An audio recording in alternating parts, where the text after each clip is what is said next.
मी सुरखानवाडी गावचा पोलीस पाटील राजेश कदम. हे आमच्या गावचे उपसरपंच बाळू गणपत कोकरे आणि फॉरेस्टचे कर्मचारी. काल रात्री 8:20च्या दरम्यान गावामध्ये चौदारकी नावाच्या शिवारात बिबट्या सदृश्य प्राणी आढळून आला आहे असं लोकांनी पाहिला. त्याची माहिती आम्ही गावातील ग्रुपवरती दिली.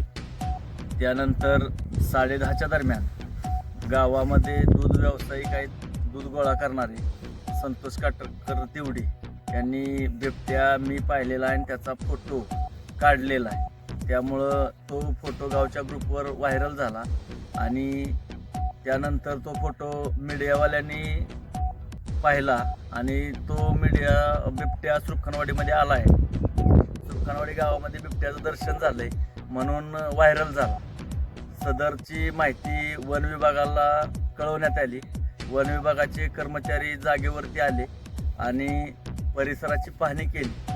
रात्री कोणताही परिसर चेक केला परंतु कोणत्याही ठिकाणी काही आढळून आलं नाही. आज सकाळी पुन्हा 9 वाजता वन विभागाचे कर्मचारी जागेवरती आले.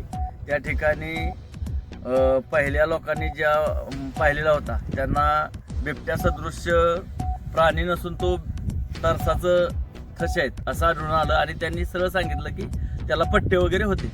म्हणजे याचा अर्थ तो बिबट्या नसून तरस होता. आणि जी 10:30 वाजता फोटो काढलेला आहे तो फोटो या सुरखानवाडी गावातील कोणत्याही परिसराचा नाही. त्यामुळं तो फोटो बिबट्या आहे हे चुकीचं आहे आणि वन विभागाच्या कर्मचाऱ्यांनी पाहणी केली असता ते सदरचे ठसे हे तरस प्राण्याचे आहेत हे सिद्ध झालंय आणि सुरखानवाडी गावामध्ये बिबट्या नसून तरस प्राणी वावरत आहे आणि यामुळं परिसरातील लोकांनी त्याचप्रमाणे गावातील लोकांनी घाबरून जायचं काय कारण नाही.